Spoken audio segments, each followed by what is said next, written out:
They go through a physical metamorphosis about 1 hour before going on stage, where they transform into something else.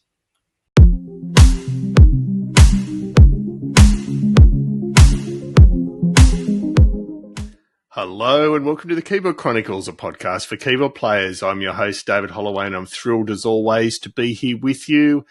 I've just come off the end of an amazing, what will be a two-part interview with Mr. Larry Mullins. Now, it's hard, so hard. We always say this, it's hard to know where to start with someone's career, but it's never more true than with Larry.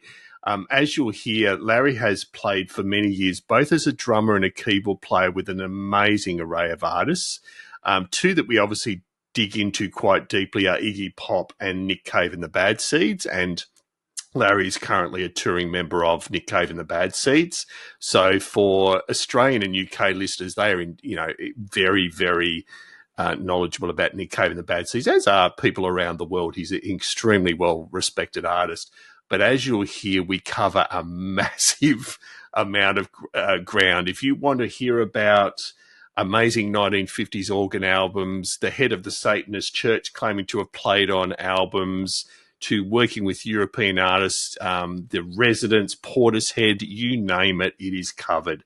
So, I hope you enjoy this first part, and then I'll join you again for the start of part two. Larry, I cannot thank you enough for your time, and I know you're only a day or two after a US to the UK flight, so you have my deep sympathies. How are you doing? I'm fine. I'm hanging in there, trying to, flip-flop my time, but going to get through it. Yeah, look, you're a busy, busy man, and I thought we'd start with 2024 and how busy you've even been this year. So tell us what you've been up to this year to date and what you've got coming up the rest of the year.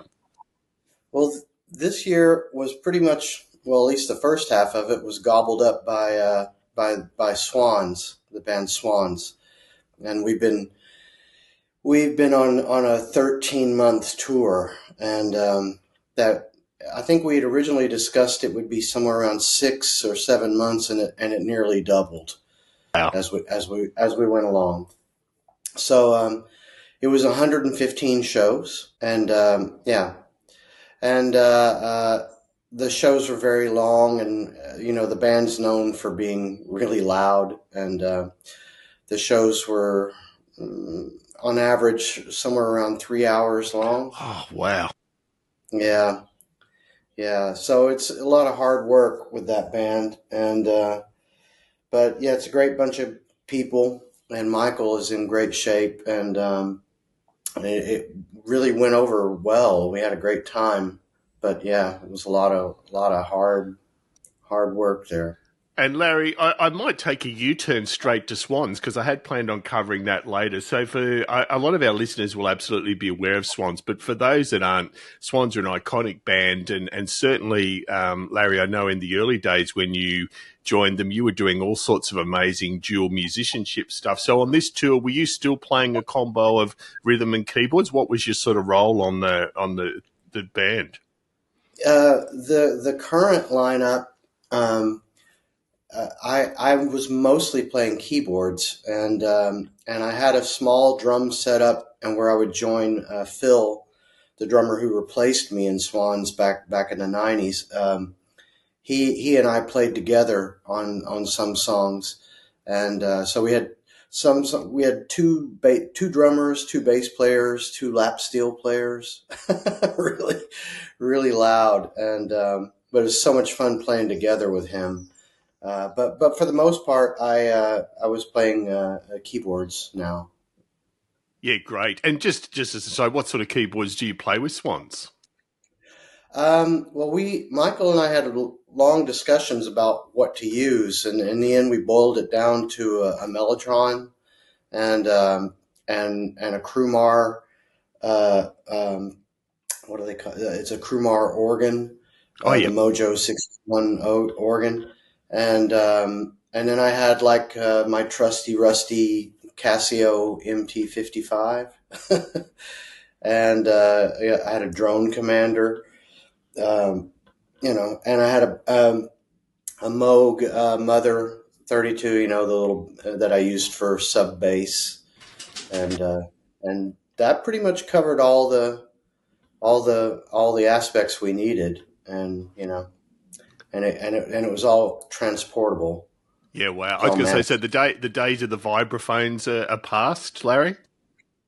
Yeah, well, I mean, I own two vibraphones, but no, we didn't bring out a vibraphone. But we might do that on the next tour. We've talked about it. We've talked about it for the next record, because I play a lot of vibraphone on the records. But yeah, we've talked about actually dragging it out again.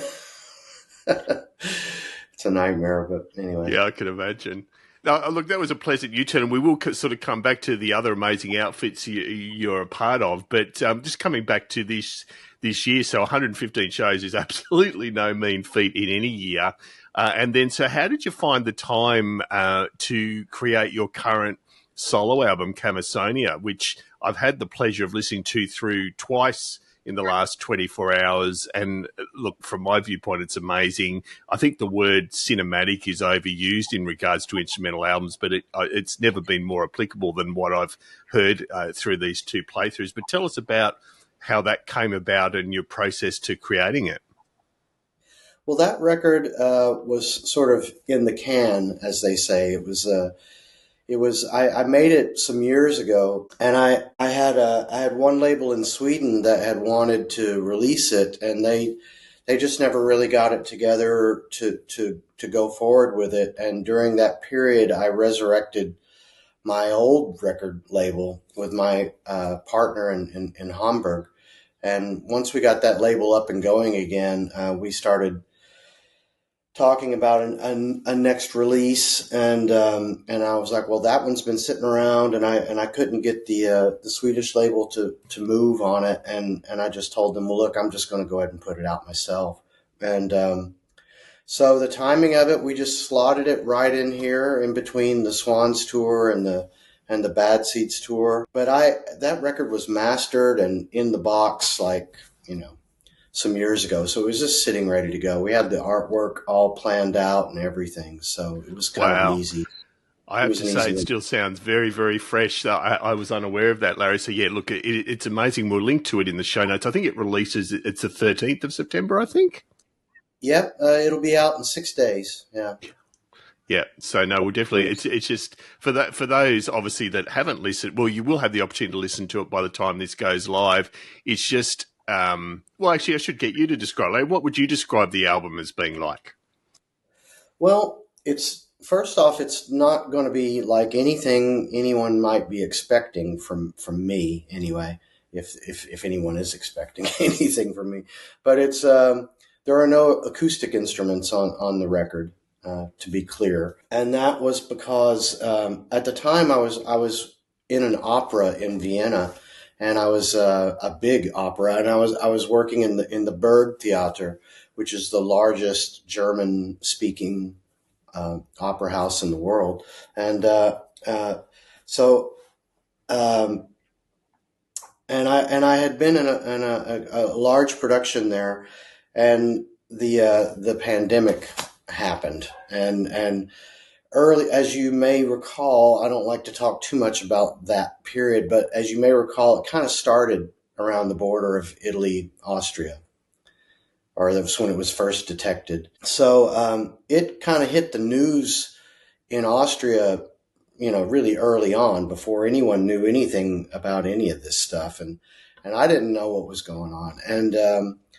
the first thing they did was they closed the border of Austria and Italy, and I thought, wow, that's really crazy. Like, why? How can they do that? Why would they do that? But they were on to it early, and so Austria also has like the largest theater culture in the world. It's a big thing. It's integrated into the fabric of Austrian culture. Like, everyone is always going to the theater several times a night. Like, it's normal there still, and big support for it. Well, that whole industry closed right off the bat. They closed all the theater, and that was alarming, for like like, whoa, I mean, how can they do that? So in the course of that, I had an enormous amount of instruments in that theater production. And the entire orchestra pit of the Berg was full of just me. It was like I had a huge amount of drums and synthesizers and gongs and huge array of stuff. And that was all in the orchestra pit, and they closed the theater, and I couldn't get to anything. It was just like that for months.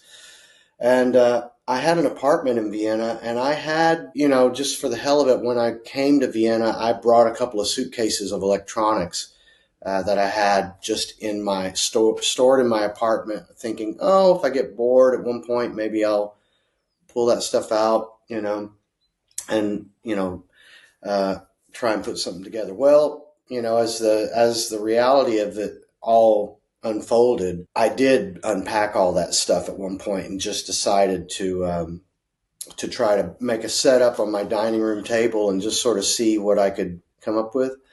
And so I set that stuff up, and I was watching a lot of sci-fi films at the time because it was such a sci-fi time, and I was reading a lot of books, and I had a big stack of books, and I was reading in the daytime and watching sci-fi films at nighttime. And then after about a week of that, I got a buzz in my head to start.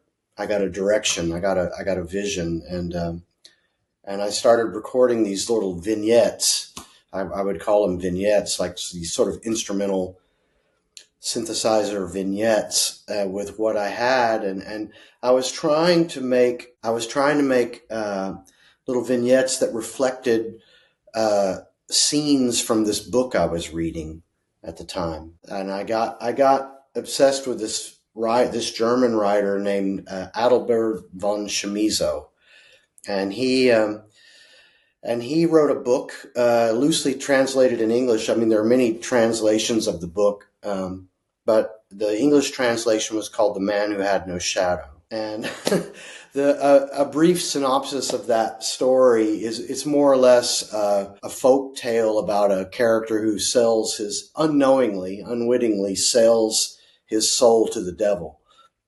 And it's an incredible folk tale about the reality of how this character discovers what he's actually done, and how he spends the rest of his living days trying to outrun and hide from the devil, and is coming up with all these bizarre adventures. And so a lot of these little pieces of music are sort of, and the song titles and everything are all kind of based around scenes from that book. There you go. So that explains, Larry, why I mentioned the cinematic quality, because it had the real feel of a continuity and having a story. Yeah. And even down to the final track before we move on, is it fair to say there's a bit of even a jazz vibe in that Escape from the White Bear song at the end? It's beautiful, that way to finish it up. A jazz vibe? I don't know. I mean, I certainly didn't have, like I said, I didn't have access to any acoustic instruments. All I had was a System 1 Omnichord OM227 from 1981. I had that, and which I use a lot. I know that instrument really well, and it has a beautiful, simple analog drum machine in it that sounds really great and punchy, but there are no cymbals or anything in that machine. So it's very dry and ultra minimal, and I liked it. But I was able to, of course, like manipulate some of the programming. I had a laptop, and so I could design more elaborate arrangements of the drum programming of what is available out of that Omnichord. But I just stuck with the sounds from it. And I had my Casio MT55, which is the same period, like 1981. Mm-hmm. It's a $40 Casio. I had that, and I had my Moog. But when I took all those songs, when I took all that stuff back to Berlin, when the borders opened up again, I work with one engineer in Berlin that I've been working with him for over 25 years. He and I've been working together. His name's Ingo Kraus, and he has a studio there called Candy Bomber. And he and I are kind of joined at the hip at this point in terms of how we work. And I told him when I got back, I'm like, I've got this record, and I want to go right in and mix it right now, and just get it over with, and just put it away.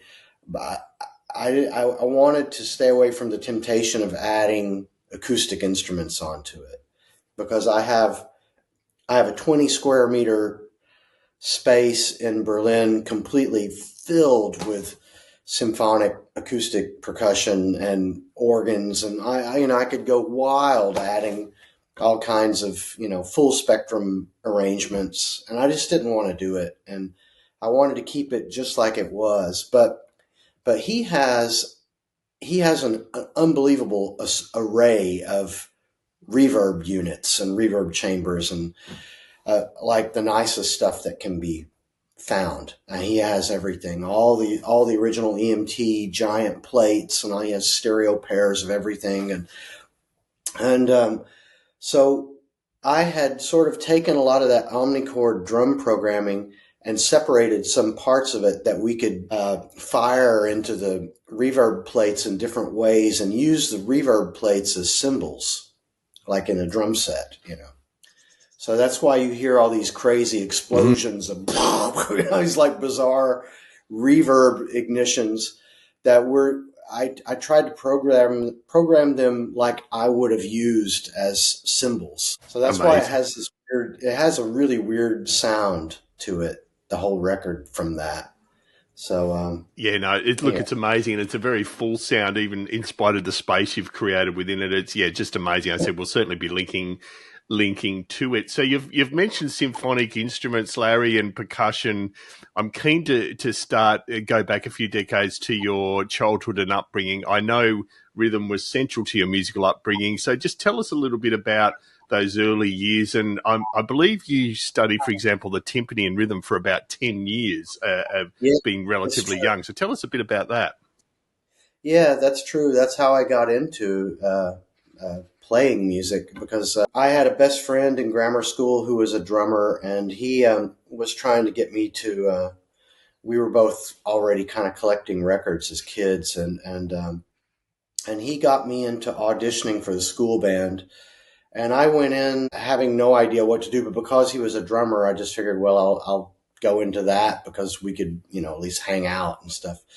So I met this incredible music teacher who auditioned me, and he put me through the whole line of symphonic percussion instruments there. I think we started with timpani, and I just kind of naturally took to it. And man, God bless him. His name is Ken Jarnigan, and he's still around, and he saw something in me from the beginning, and he just like focused on me. I got in the band, and he just started giving.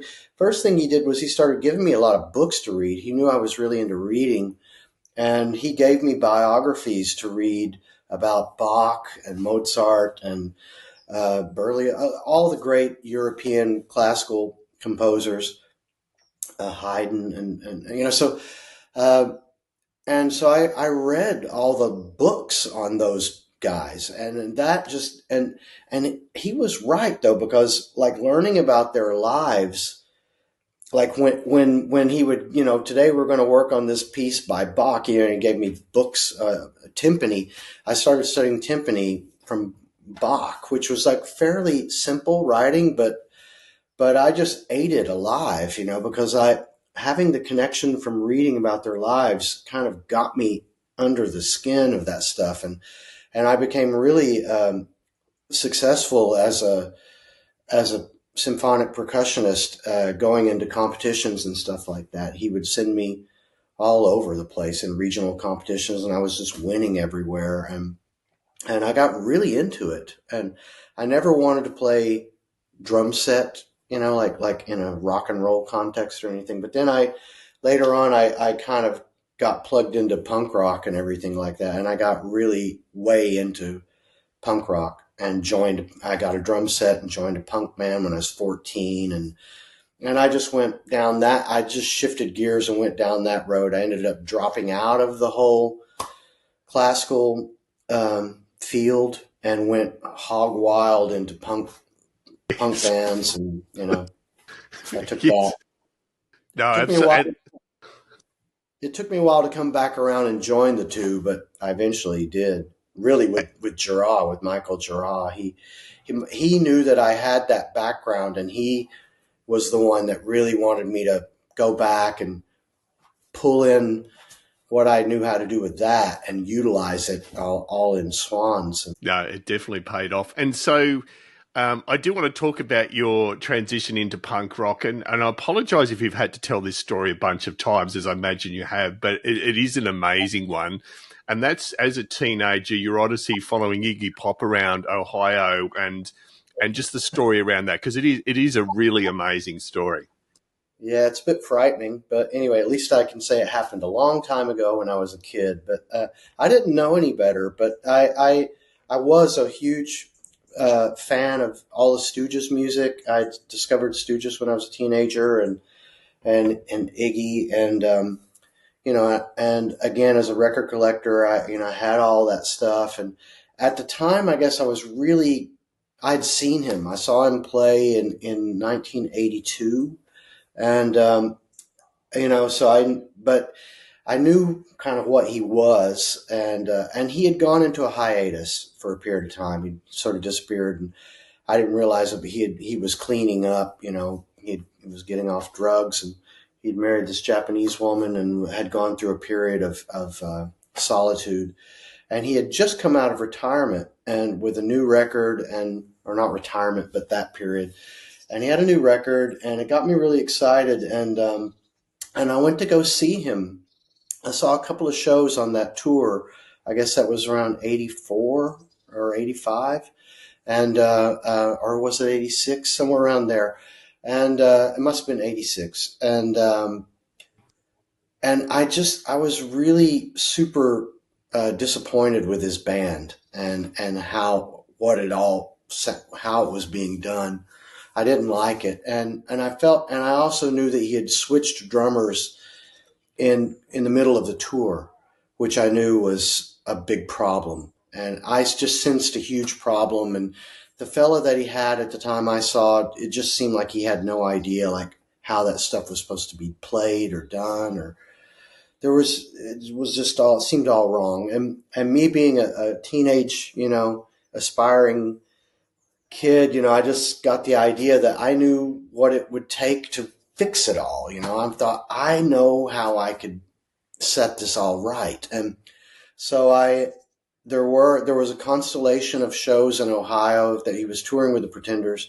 And I thought, well, that's not so far away. I'll go back I grew up in Knoxville, Tennessee, and I saw those shows in Memphis and Nashville. And I thought, I'm going to go back to Knoxville, put my drums in the car, and drive up to Ohio, buy tickets to all those shows.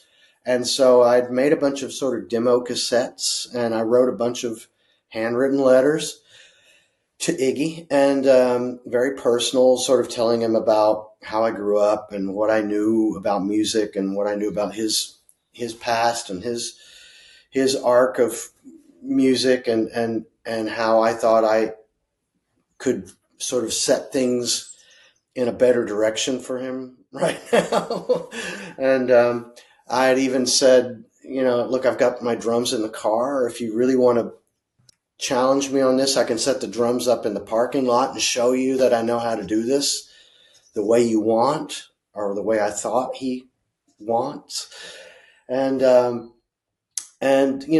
put together probably like 10 packages or something, and I went and I would give these packages to his crew on the stage and his bus driver, everyone that I could find that was in the production. And nothing was happening. I was sleeping in the front seat of my car every night and going to these shows. And, I did all I could, and, I was running out of money. And at one point I just thought, well, this is all, I can't do any more of this, and this will be the last show, and I'll go back. And that night, after either before or after that show, one of his roadies that I had talked to found me out in the audience of about 5 or 6 thousand people. This guy walked up to me, who since has become a great dear friend of mine and was my drum tech with Iggy for 12 years. And anyway, that guy came up to me, Josh, and he came up and more or less told me that I needed to, get lost and not do this anymore and go away, or more or less nice about it. But, there was an undertone of, possible violence, so I left. But that show, that night, Iggy had every night in his shows, Iggy was always breaking the band down and doing this sort of stream of consciousness, talking about whatever he had been reading about or seen on television. It was in the song TVI, and this night he suddenly started talking about everything that I was writing in my letters, exactly word for word. And I heard him saying that about growing up in a small town and trying to figure out how to get out, not knowing how to get out, and reaching out for what you believe in, and the only thing you have is a car, and just driving after what you believe in. And I was like, oh my God, he has read my letters, and it really touched me, really connected with me. But I just felt like I had reached the end of the rope and it was time to go. But I knew that I had made a connection with him, and it really freaked me out. And I went back to Tennessee and I thought about it, and I thought, well, maybe there's more to that. Like, maybe this is the way I'm going to get out of here. And so I decided to write letters to other people that I was inspired by, that I thought maybe I can get a connection with somebody else that will lead me somewhere out of here. And so I wrote a few other interesting people. I wrote Adrian Belew. I got addresses to these people back in those days. This is in the 80s, long before the internet or anything. And I wrote XTC. I wrote Andy Partridge. And I wrote a guy named Greg Ginn, who had Black Flag, from SST Records. Right. And I don't know. It wasn't long afterwards, 2 or 3 weeks after I'd sent all those letters out, like Adrian Belew's manager called me and asked me to come back up to Ohio, where Adrian lived, and meet with his manager. And I drove up and met him. But Adrian was working with a bunch of high school friends of his. They had a band together, so there was just no future in that. And it wasn't long after that Greg Ginn called me, and he's like, I've been listening to your tapes and got your letter, and I see you're thinking of moving to Los Angeles. And he's like, what would it take for you to leave now? And I'm like, well, what do you mean now? He's like, could you leave tomorrow and come out here tomorrow? I'm like, wow. Well, God, I said, I've just been saving up money. And he's like, well, I want you to leave now. He's like, how much money do you need for you to leave now? And I was so naive. I think I said, I think I need like $400 for gas or something. He's like, well, look, I'm going to wire that to you now. You'll have it in 1 hour, and I want you to leave tomorrow. Wow. And I was like, oh my God. I'm like, okay. He did it. I had the money, and I got a friend of mine to join me for the drive, and I left town the next day, and I never went back. I never moved back. It changed my life forever. And I drove across the country to Los Angeles, and I moved in with Greg and played with Greg for a month. And we tried to start a new band after Black Flag, but it just wasn't really going. It was going too slow for me. I was really having a hard time dealing with the pace, and it was a I think we were rehearsing 8 hours a day, 7 days a week. It was serious, like hardcore work. Anyway, I know this is a long segment. No, well, I was going to say, Larry, what do you think Greg saw in you that made him so keen to have you leave so soon? Well, it was the passion in your letter. What do you think it was? Did you discuss that with him after Well, the fact? I'm not sure exactly what it was, but something either that I wrote or that he heard triggered something in him, and he was into it 100%. And I met him, like I'm like, okay, I'm coming. I drove out there and moved in with him, and suddenly the next day, I think the very next day we started rehearsing. Wow. And Greg, is an incredible guitar player, and I just adored the way he played guitar. He was like a John Coltrane type character for me, but he wanted to play bass, and so we were playing bass and drums, no guitar, Wow. for a month. And I was like, God, what do you think about you switching to guitar and us finding a bass player, like, and getting a trio going? And he's like, I don't know, I'm not sure if we were there yet. My God, he recorded everything we did, and he would record 8 hours of us jamming and then come back to his apartment that night in his office, and he would stay up all night listening to what we had done that day. And then we'd Wow. go in. And I was like, my God, this is so intense. I don't know where it's going. I don't know. I was really lost in a blur of what he was up to. And it wore me out, I think. Mm. I'm like, I have to move on. I moved out, and I ended up getting in another punk band in LA called Tex and the Horseheads. And that was with Texacola Jones, this legendary punk singer, and a guitar player named Dave Catching, who has gone on. He was in Queens of the Stone Age, and he's the guitar player in Eagles of Death Metal, and he owns that recording studio out in Joshua Tree. Um, uh, and so I moved in with Dave at that time, and we were going at it for a while. And then I was out we were playing around, and there was a guitar player who was coming, who had sort of been stalking me a bit, wanting to rehearse together, jam together, and I didn't really have the time to do it. And we were talking one night, and he had told me that he said, have you ever heard of this singer named Iggy Pop? I'm like, yeah, of course. And I proceeded to tell him about what I had done, you know, about a year before, or a year and a half before. And I'm like, yeah, like if you talk to him, I said, look, I know he remembers who I am because I'd just seen him live on the David Letterman show, and David Letterman had asked him, I notice you always change your musicians every record, and like, I'm curious, how do you find people? Do you put ads out in the newspaper, or what do you do? And he's like, no, there's always people that are coming around that want to play. And, even last year, there was this drummer that had been following me around, and he proceeded to tell the story to David Letterman. I saw that on television. I was like, oh my God, I really got to him.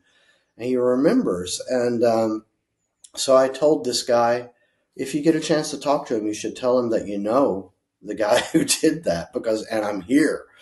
And, that'll probably get him laughing, and, you guys can talk and stuff. And, well, anyway, the next morning or the next day when I came home from work, I had a message on my answering machine from Iggy saying that he wanted me to, here's my phone number, call me right now. And so I called him, and he was like, look, I want you to come down.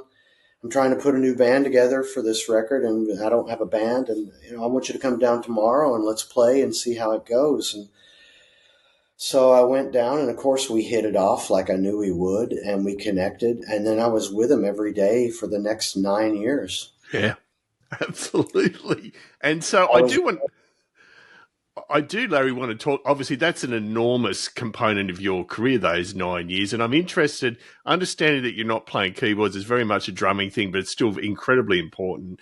What did you learn over those 9 years about live performance and being a musician? It must have been an enormous learning curve. It was, because as all of your listeners probably know, Iggy is probably the greatest living stage performer going today.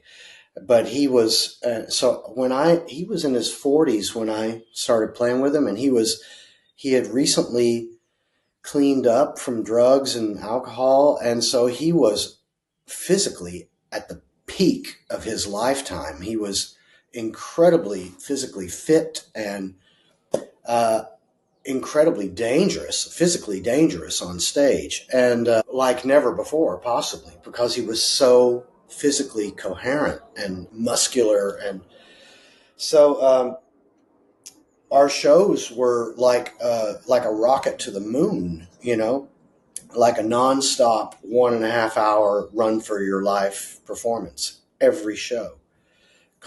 And so what I learned, the main thing that I learned from him was adrenaline management. Adrenaline management. That's what I call it. Like James Williamson called it the war zone, but I called it adrenaline management, which is maximum peak adrenaline, and learning how to stay focused and clear-headed all the time, not losing control of your like maintaining your physical arc or whatever like that through a 1.5 hour run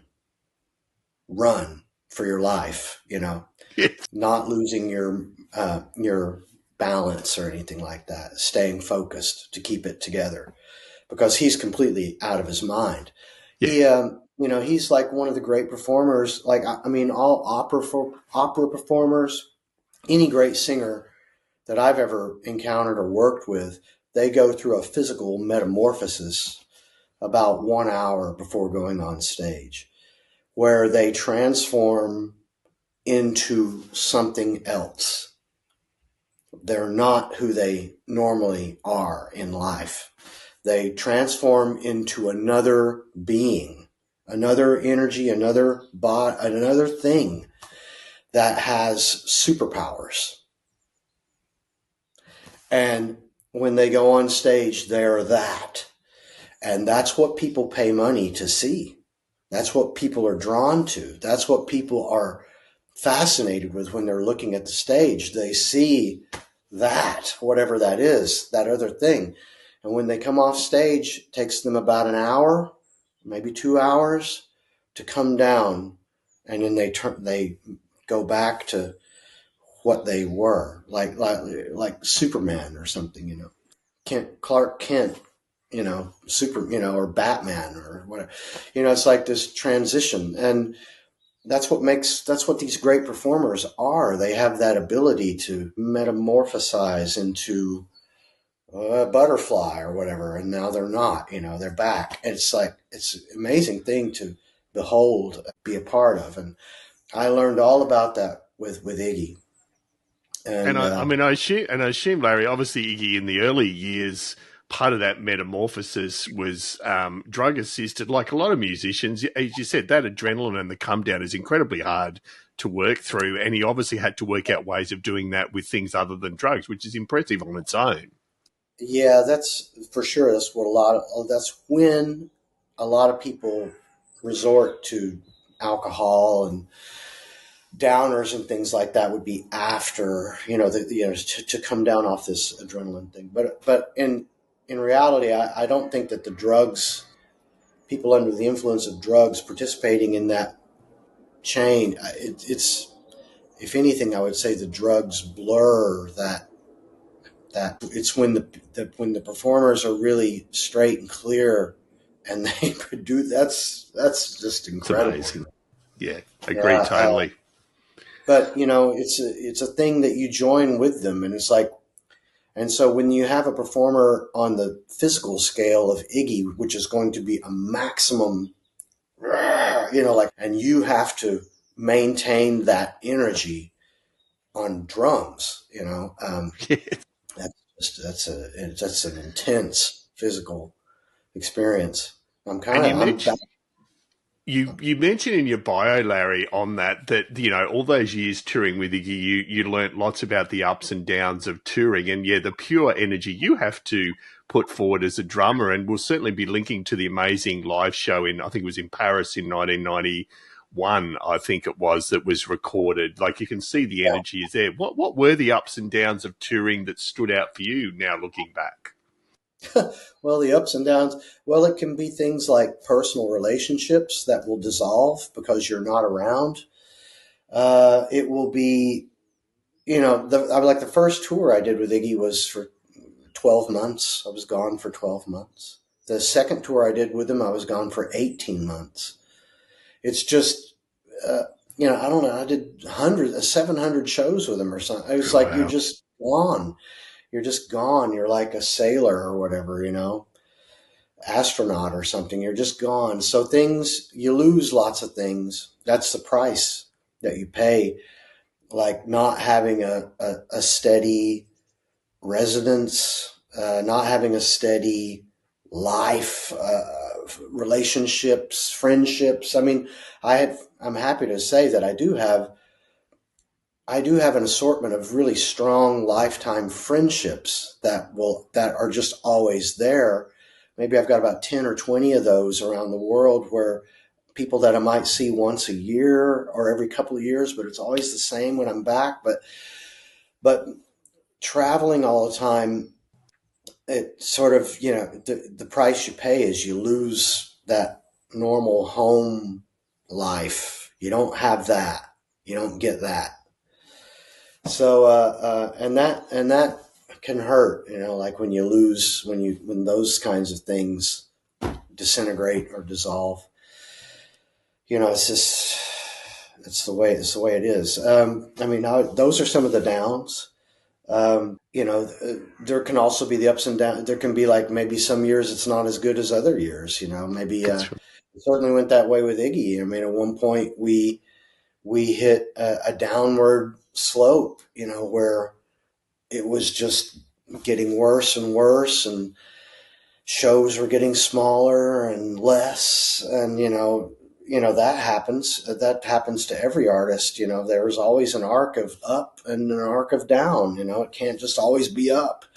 So there's that kinds of stuff you have to learn, Sometimes it can go like that, and or you have to work with lots of other people, to juggle, to juggle continuity and stuff like that, and my God, and to try and survive a lifetime at doing this, almost for sure is going to involve traveling all over the place. Like I never ever worked where I live.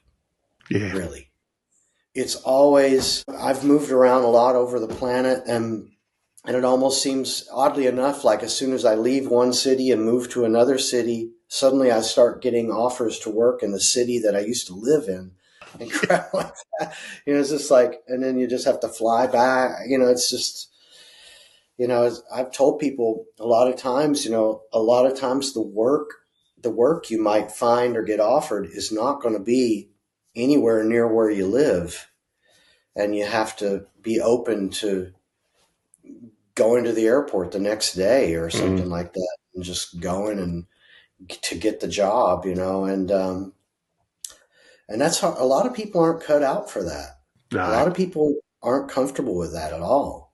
They can't. Well, and this applies no matter what instrument you're playing, Larry. How psychologically do you cope with that? What are your strategies that have kept you resilient over the years with so much touring? Well, I just realized that that's just the way it's going to have to be.